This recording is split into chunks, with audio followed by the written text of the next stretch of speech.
বলিউডের জনপ্রিয় অভিনেত্রী দিয়া মির্জা বর্তমানে অভিনয় থেকে দূরে থাকলেও খুব শিগগিরই আবারও শোবিজ অঙ্গনে ফেরার কথা এই নায়িকার।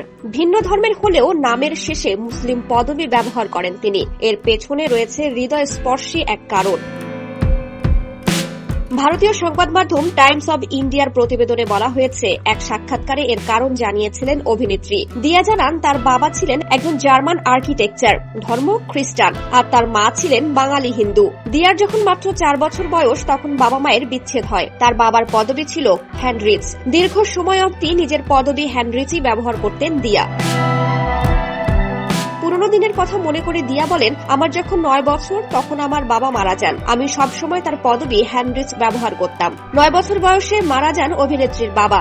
মা পরে আবার বিয়ে করেন। দিয়ার সৎ বাবার নাম আহমেদ মির্জা। ছোটবেলা থেকেই দিয়াকে ভালোবাসায় জড়িয়ে রাখতেন তিনি। দিয়া বলেন, মিস ইন্ডিয়া সুন্দরী প্রতিযোগিতায় অংশ নিতে গিয়ে আমি আমার পদবি পরিবর্তন করি। আমার নামের শেষে আমার সৎ বাবার টাইটেল মির্জা যোগ করি।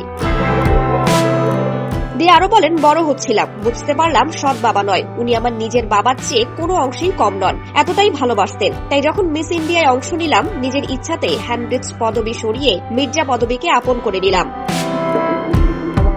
দিয়া জানিয়েছেন, ধর্ম পরিবর্তনের কোনো ঘটনা ঘটেনি। সৎ বাবার প্রতি ভালোবাসা থেকেই এমন সিদ্ধান্ত নেন তিনি। দিয়ার তখন মাত্র 23 বছর। মারা যান আহমেদ মির্জাও, মুশরে পড়ানো অভিনেত্রী। তার কথায়, একই জীবনে দুইবার বাবা হারালাম। ভীষণ কষ্ট পেয়েছিলাম সে সময়। দিয়ার ব্যক্তিগত জীবনেও একসময় এসেছিল উথাল পাথাল।